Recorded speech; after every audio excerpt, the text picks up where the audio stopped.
Magandang araw po sa ating lahat, sa aking mga kaklase, sa aming guro. Magandang araw po sa ating lahat. Ngayon ang aking talumpati. Bawat buhay ay mahalaga at lahat ng pagsubok ay kailangan malampasan. Kung dumilim man ang kwento ng aking buhay sa ngayon, naniniwala ako darating din ang panahon.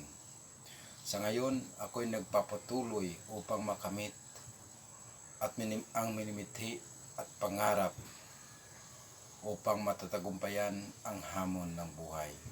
Buhay na ayaw kong maranasan ay yung buhay na wala akong ginawa para sa aking kinabukasan. Ngunit kahit nagkaganon, ako'y nagpapasalamat sa Panginoon dahil binigyan niya ako ng isang pagkakataon. Buhay na meron ako ngayon ay yung bagong pagkakataon. Pagkakataon na ayaw kong sayangin dahil alam kong doon ko makamit ang aking hangarin. Hangarin ng bawat isa ang makapagtapos ng pag-aaral. Ako, si Marlo Camlan, nangangarap din. Lahat ng kahirapan na dinaranas ko ngayon, alam ko magiging kwento na lang ito sa susunod na henerasyon. Dahil ang nagpatatag sa akin ay ang kahirapan na ayaw maranasan ng karamihan. Pangarap ko ang pinaghugutan ko ng loob at lakas upang makamit ang magandang bukas. Ako'y nangangarap na maging electrical engineer upang makatulong sa ating lipunan.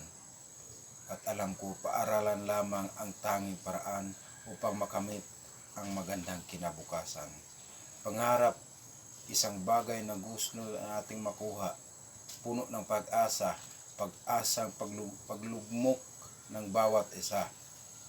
Ngunit aminin man natin o hindi, pangarap ay mahirap sa taong hindi nagsusumikap. Ito ay dumaan sa proseso at kung ikaw magsusumikap, ito'y makalantad, makakamtan, lahat ng pangarap na ninais ay magkakatotoo.